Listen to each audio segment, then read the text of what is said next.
ಮಾಜಿ ರಾಜ್ಯ ಸಚಿವರು ದಲಿತರ ಕಣ್ಮಾಡಿ ನಮ್ಮ ದಲಿತರಿಗೆ ಒಂದು ಆನೆ ಬಲ ಇದ್ದಂಥ ಬಿ ಶ್ರೀನಿವಾಸ ಪ್ರಸಾದ್ ಸಾಹೇಬರು ಇವತ್ತು ಅನಾರೋಗ್ಯದಿಂದ ಬೆಂಗಳೂರಿನ ಮಣಿಪಾಲ್ ಹಾಸ್ಪಿಟಲಲ್ಲಿ ಚಿಕಿತ್ಸೆಗೋಸ್ಕರ ಅವರು ಅಡ್ಮಿಟ್ ಆಗಿದ್ದಾರೆ. ನಮ್ಮ ಇಡೀ ಕರ್ನಾಟಕ ದಲಿತ ಸಮಾಜದ ಪರವಾಗಿ ಇವತ್ತು ವಿಘ್ನೇಶ್ವರ ವಿನಾಯಕ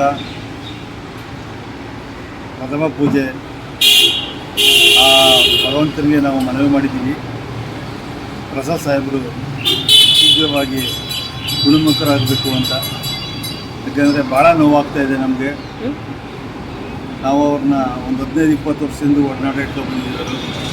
ಇಡೀ ದಲಿತ ಸಮಾಜಕ್ಕೆ, ಶೋಷಿತ ಸಮಾಜಕ್ಕೆ, ಹಿಂದುಳಿದ ವರ್ಗ ಸಮಾಜಕ್ಕೆ ಭಾಳ ಅವರಿಂದ ಅನುಕೂಲ ಆಗಿದೆ. ಹಾಗೂ ಲಕ್ಷಾಂತರ ಕಾರ್ಯಕರ್ತರಿಗೆ, ಜನಸಾಮಾನ್ಯರಿಗೆ ಮಾರ್ಗದರ್ಶಕರಾಗಿದ್ದರು. ಅವರ ಜೀವನದಲ್ಲಿ ಲಕ್ಷಾಂತರ ಹಿಂದುಳಿದ ವರ್ಗದವರು, ಎಲ್ಲ ಶೋಷಿತ ವರ್ಗದವರಿಗೂ ಸಹ ಅವ್ರಿಗೆ ಮಾರ್ಗದರ್ಶಕರಾಗಿ ಮತ್ತು ಅವರ ಒಂದು ಜೀವನ ಶೈಲಿ, ಅವರ ಸರಳತೆ, ರಾಜಕೀಯ ಇರ್ಬೋದು, ಅವರ ಒಂದು ಕುಟುಂಬ ವರ್ಗಗಳು ಇರ್ಬೋದು, ಎಲ್ಲ ರೀತಿಯೂ ಸಹ ಅವರ ಒಂದು ಶೈಲಿನ ನಾವು ಅಳವಡಿಸ್ಕೊಂಡಂಥ ಕಾರ್ಯಕರ್ತ ಬಂಧುಗಳು ನಾವು. ಎಲ್ಲಕ್ಕಿಂತ ಮಿಗಿಲಾಗಿ ಅವರು ಇನ್ನೂ ಹೆಚ್ಚು ಕಾಲ, ಹಲವಾರು ವರ್ಷಗಳ ಕಾಲ ಅವರು ಬದುಕುಳಿಬೇಕು. ಅವರು ನಮ್ಮಂಥವ್ರಿಗೆಲ್ಲ ಮಾರ್ಗದರ್ಶಕರಾಗಬೇಕು.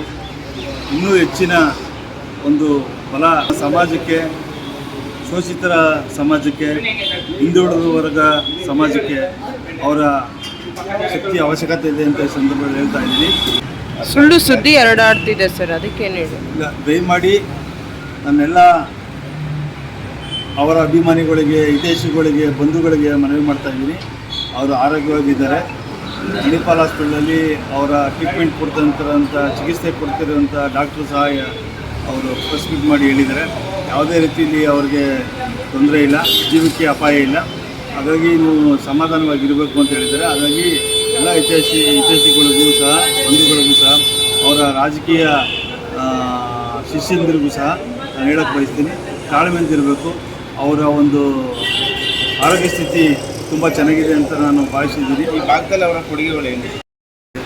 ಇವತ್ತಿನ ಈ ಮೈಸೂರು ಹಳೆ ಭಾಗದಲ್ಲಿ, ಮೈಸೂರು ಇರ್ಬೋದು, ಮಂಡ್ಯ ಇರ್ಬೋದು, ಹಾಸನ ಇರ್ಬೋದು, ಚಾಮರಾಜನಗರ ಇರ್ಬೋದು, ಅವರ ಒಂದು ಕೊಡುಗೆ ಅಪಾರವಾಗಿದೆ. ಚಾಮರಾಜನಗರ ಜಿಲ್ಲೆಯಲ್ಲಿ ಹಿಂದುಳಿದ ಗಡಿ ಭಾಗ ಜಿಲ್ಲೆ ಅದು. ಅವರು ಆರು ಬಾರಿ ಸಂಸದರಾಗಿ, ಕೇಂದ್ರ ಸಚಿವರಾಗಿ, ಅದಾದ ನಂತರ 2013ರಲ್ಲಿ ರಾಜ್ಯಾಂಗ ವಿಧಾನಸಭೆ ಚುನಾವಣೆ ಸ್ಪರ್ಧೆ ಮಾಡಿ ಅವರು ಅವಾಗ ಸಂಪುಟದಲ್ಲಿ ಕಂದಾಯ ಮಂತ್ರಿಗಳಾಗಿದ್ದಾಗ ಒಳ್ಳೆ ಅನುಭವ ರಾಜಕಾರಣಿಯಾಗಿದ್ದು. ಅವರ ಒಂದು ಸೇವೆ ಭಾಳ ಅದ್ಭುತವಾಗಿ ಅವ್ರು ಮಾಡೋಂಥ ಕಾರ್ಯಕ್ರಮಗಳು ಇವತ್ತು ನಾವು ನೆನೀತಾ ಇದ್ದೀವಿ. ಹಾಗಾಗಿ ಅವ್ರು ಇದ್ದರೆ ನಮಗೆ ಒಂದು ಆನೆ ಬಲ ಇದ್ದಂಗೆ, ಇಡೀ ಸಮಾಜಕ್ಕೆ ಒಂದು ಶಕ್ತಿ ಇದ್ದಂಗೆ. ಬಾಬಾ ಸಾಹೇಬ್ ಅಂಬೇಡ್ಕರ್ ಅವರು, ಆಮೇಲೆ ಭಗವಾನ್ ಬುದ್ಧರವರ ಒಂದು ಜೀವನ ಶೈಲಿನ ಅಳವಡಿಸ್ಕೊಂಡಂಥ ಮಹಾನ್ ವ್ಯಕ್ತಿ ಬಿ ಶ್ರೀನಿವಾಸ ಪ್ರಸಾದ್ ಸಾಹೇಬರು. ಅವರ ಶೈಲಿ ನೋಡಿದ್ರೆ ನಮಗೆ ಭಾಳ ರೋಮಾಂಚನಕರವಾದಂಥ ಜೀವನ ಶೈಲಿ. ಒಂದು ಕಪ್ಪು ಚುಕ್ಕಿ ಇಲ್ಲದಂತೆ ಇವತ್ತಿನ 50 ವರ್ಷಗಳ ರಾಜಕಾರಣ ಮಾಡಿದಂಥ ಮಹಾನ್ ವ್ಯಕ್ತಿ ಈ ಭಾಗದಲ್ಲಿ. ಹಾಗಾಗಿ ಅವರ ಒಂದು ಜೀವನ, ರಾಜಕೀಯ ನಿವೃತ್ತಿಯನ್ನು ಕಳೆದ ಮಾರ್ಚ್ 17ರಂದು ಅವರು ಘೋಷಣೆ ಮಾಡಿದರು. ಆ ಸಮಾರಂಭದಲ್ಲಿ ನಾವೆಲ್ಲರೂ ಭಾಗಿಯಾಗಿದ್ದೆವು. ಅವರು ಬಹಳ ಆರೋಗ್ಯವಾಗಿ, ಭಾಳ ಚಟುವಟಿಕೆಯಿಂದ ಕೂಡಿದಂಥ ವ್ಯಕ್ತಿ ಅವರು.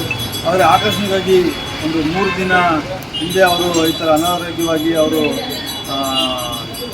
ಆಸ್ಪತ್ರೆಗೆ ಅಡ್ಮಿಟ್ ಆಗಿದ್ದಾರೆ ಅಂತ ಕೇಳ್ಪಟ್ಟು. ಹಾಗಾಗಿ ಅವರ ಕೊಡುಗೆ ಗಡಿ ಜಿಲ್ಲೆಗಿರ್ಬೋದು, ಮೈಸೂರು ಭಾಗ ಇರ್ಬೋದು, ಅವರ ಒಂದು ಶಕ್ತಿಯಿಂದ ನಾವು ಇವತ್ತಿನ ಧೈರ್ಯವಾಗಿದ್ದೀವಿ. ಅದಾದ ನಂತರ ನಾವು ಅವರ ಹೆಸರು ಹೇಳ್ಕೊಂಡು ಇವತ್ತು ಜೀವನ ಮಾಡ್ತಾಯಿದ್ದೀವಿ, ರಾಜಕೀಯ ಮಾಡ್ತಾಯಿದ್ದೀವಿ. ಅವರ ಒಂದು ಕೆಲಸ ಕಾರ್ಯಗಳು ಅವ್ರ ಹೆಸರು ಹೇಳಿದ್ರೆ ಎಷ್ಟೋ ಕೆಲಸ ಕಾರ್ಯಗಳು ಆಗ್ತಾಯಿದೆ. ಅಂಥ ಒಬ್ಬ ಮುತ್ಸದ್ದಿ ರಾಜಕಾರಣಿ ಇವತ್ತು ನಮಗೆ ಅವಶ್ಯಕತೆ ಇದೆ. ಆ ಭಗವಂತ ಅವ್ರಿಗೆ ಇನ್ನೂ ಹಲವಾರು ವರ್ಷಗಳ ಕಾಲ ಅವರಿಗೆ ಆರೋಗ್ಯ ಬಗ್ಗೆ ಕೊಟ್ಟು ಅವ್ರು ಕಾಪಾಡಲಿ, ನಮ್ಮೆಲ್ರಿಗೂ ಅವರು ಮಾರ್ಗದರ್ಶನಕ್ಕೆ ಇರಬೇಕು ಅಂತ ಈ ಸಂದರ್ಭದಲ್ಲಿ ಹೇಳ್ತಾ ನಾನು ದೇವರ ಪ್ರಾರ್ಥನೆ ಮಾಡ್ತಾ ಇದ್ದೀನಿ. ಓಕೆ.